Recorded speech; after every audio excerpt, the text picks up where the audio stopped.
നമസ്കാരം. അറബിക്കടലിൽ പുതിയ നാവികതാവളമായ INS ജഡായു ഇന്ത്യൻ മഹാസമുദ്രത്തിലെ അഗലേഗ ദ്വീപിൽ മൗറീഷ്യസുമായി കൈകോർത്ത് എയർ സ്ട്രിപ്പും അനുബന്ധ സൗകര്യങ്ങളും. ബംഗാൾ ഉൾക്കടലിൽ ആൻഡമാൻ നിക്കോബാർ ദ്വീപുകൾ കേന്ദ്രീകരിച്ച് നാവികതാവളം. സമുദ്രമേഖലയിൽ ആധിപത്യം അരക്കിട്ടുറപ്പിക്കാൻ കച്ചകെട്ടി ഇറങ്ങിയിരിക്കുകയാണ് ഇന്ത്യ. ലക്ഷദ്വീപിലും ഇന്ത്യൻ മഹാസമുദ്രത്തിലും ആൻഡമാനിലുമെല്ലാമായി ഇന്ത്യൻ സൈനിക സാന്നിധ്യം ശക്തമാകുന്നതെന്തുകൊണ്ടാണ്? മഹാസമുദ്രങ്ങളിൽ ചൈനയ്ക്കെതിരെ പടക്കിറങ്ങിയിരിക്കുകയാണോ ഇന്ത്യ? 7517 കിലോമീറ്റർ സമുദ്രതീരം, 1300 ദ്വീപുകൾ, 24 ലക്ഷം ചതുരശ്ര കിലോമീറ്റർ എക്സ്ക്ലൂസീവ് ഇക്കണോമിക് സോൺ, 13 പ്രധാന തുറമുഖങ്ങൾ, 14,500 കിലോമീറ്റർ ജലപാത എന്നിവയുൾപ്പെടുന്ന വിശാല സമുദ്രമേഖലയുടെ അധിപയായ ഇന്ത്യയുടെ ആഴക്കടലിലെ മുന്നേറ്റത്തെക്കുറിച്ച് അറിയാം. മാർച്ച് 6-നാണ് മിനിക്കോയിൽ ലക്ഷദ്വീപിലെ രണ്ടാമത് നാവികതാവളമായ INS ജഡായു ഇന്ത്യ കമ്മീഷൻ ചെയ്തത്. സീതാപഹരണം ആദ്യം കാണുകയും തടയാൻ ശ്രമിക്കുകയും ചെയ്ത പക്ഷിരാജൻ ജഡായുവിന്റെ പേര് അന്വർത്ഥമാക്കും വിധം ഏറ്റവും ആദ്യം പ്രതികരിക്കുന്ന നാവികശക്തിയാകും INS ജഡായു എന്നാണ് നാവികതാവളം കമ്മീഷൻ ചെയ്തുകൊണ്ട് നാവികസേനാ മേധാവി അഡ്മിറൽ R ഹരികുമാർ പറഞ്ഞത്. ലക്ഷദ്വീപിലെ രണ്ടാമത്തെ നാവികതാവളമാണ് INS ജഡായു. 2012-ൽ കവരത്തിയിൽ സ്ഥാപിച്ച INS ദ്വീപ് രക്ഷകാണ് ലക്ഷദ്വീപിലെ ആദ്യത്തെ നാവികസേനാ താവളം. 70കളുടെ തുടക്കത്തിൽ മിനിക്കോയിൽ സ്ഥാപിച്ച നേവി ഡിറ്റാച്ച്മെന്റ് കേന്ദ്രത്തെയാണ് INS ജഡായുവാക്കി മാറ്റിയത്.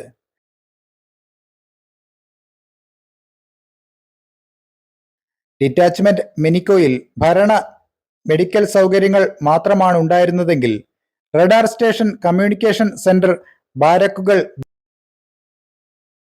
ബേസ് ഹെഡ്ക്വാർട്ടേഴ്സ് എന്നിവയടക്കം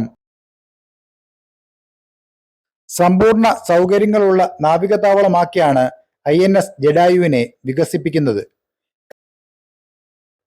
കടൽ കൊള്ളയ്ക്കും ലഹരിക്കടത്തിനുമെതിരെയുള്ള സേനയുടെ പോരാട്ടങ്ങൾക്ക് ജഡായു കൂടുതൽ ശക്തി പകരുമെന്നും നാവികസേന പറയുന്നു.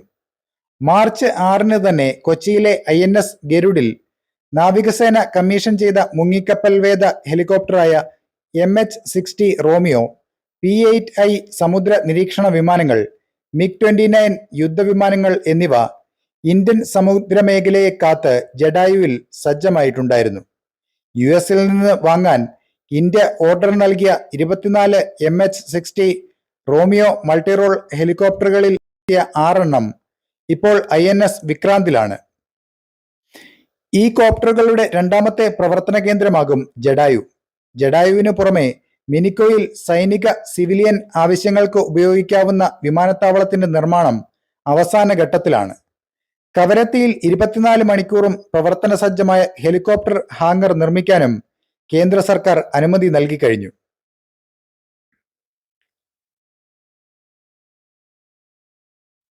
ഇന്ത്യൻ മഹാസമുദ്രം നിയന്ത്രിക്കുന്നതാരോ അവർ ഏഷ്യ ഭരിക്കുമെന്നാണ് US നാവികസേന അഡ്മിറൽ ആൽഫ്രഡ് മഹാൻ പറഞ്ഞത്.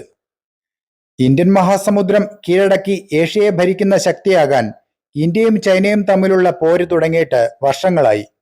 ഇന്ത്യൻ മഹാസമുദ്രത്തിന്റെ 40% കൈയാളുന്ന ഇന്ത്യക്കാണ് മേഖലയിൽ മേൽക്കൈയെങ്കിലും മാലദ്വീപിനെ വരുതിയിലാക്കിയതിനു പുറമെ ജിബൂട്ടിയിൽ സൈനിക താവളം, പാകിസ്ഥാനിലെ ഗ്വാദർ തുറമുഖം, ശ്രീലങ്കയിലും മ്യാൻമറിലും നടത്തിവരുന്ന ദുരൂഹ നിർമ്മാണ പ്രവർത്തനങ്ങൾ തുടങ്ങി 20 വർഷത്തിനിടെ ഇന്ത്യൻ മഹാസമുദ്രത്തിൽ സാന്നിധ്യമുറപ്പിക്കാൻ ചൈന നടത്തുന്ന ശ്രമങ്ങൾ ഉയർത്തുന്ന ഭീഷണി ചെറുതല്ല.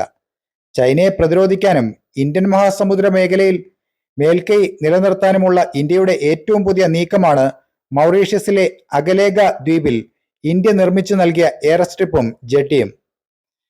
ഫെബ്രുവരി 29-ന് പ്രധാനമന്ത്രി നരേന്ദ്രമോദിയും മൗറീഷ്യസ് പ്രധാനമന്ത്രി പ്രവിന്ദ് ജഗന്നാഥും സംയുക്തമായാണ് എയർ സ്ട്രിപ്പും ജെട്ടിയും ഉദ്ഘാടനം ചെയ്തത്.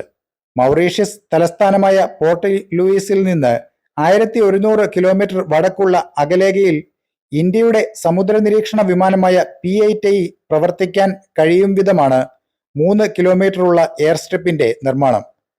അവശ്യ സാഹചര്യങ്ങളിൽ ഈ എയർ സ്ട്രിപ്പ് ഇന്ത്യക്ക് ലോഞ്ചിങ് പാഡായി ഉപയോഗിക്കാനാകും. ഇവിടെ നിന്ന് ഇന്ത്യൻ മഹാസമുദ്രത്തിന്റെ പടിഞ്ഞാറ് കിഴക്ക് ഭാഗങ്ങളിലും ആഫ്രിക്കയുടെ തെക്ക് കിഴക്ക് തീരങ്ങളിലും നാവികസേനയുടെ നിരീക്ഷണ വലയമുണ്ടാകും. മഡഗാസ്കറിനും കിഴക്കൻ ആഫ്രിക്കയ്ക്കും മധ്യേയുള്ള പ്രധാന കപ്പൽപാതയായ മൊസാംബിക് ചാനലിന് അടുത്താണെന്നതും അകലേഖയുടെ പ്രാധാന്യം വർദ്ധിപ്പിക്കുന്നുണ്ട്.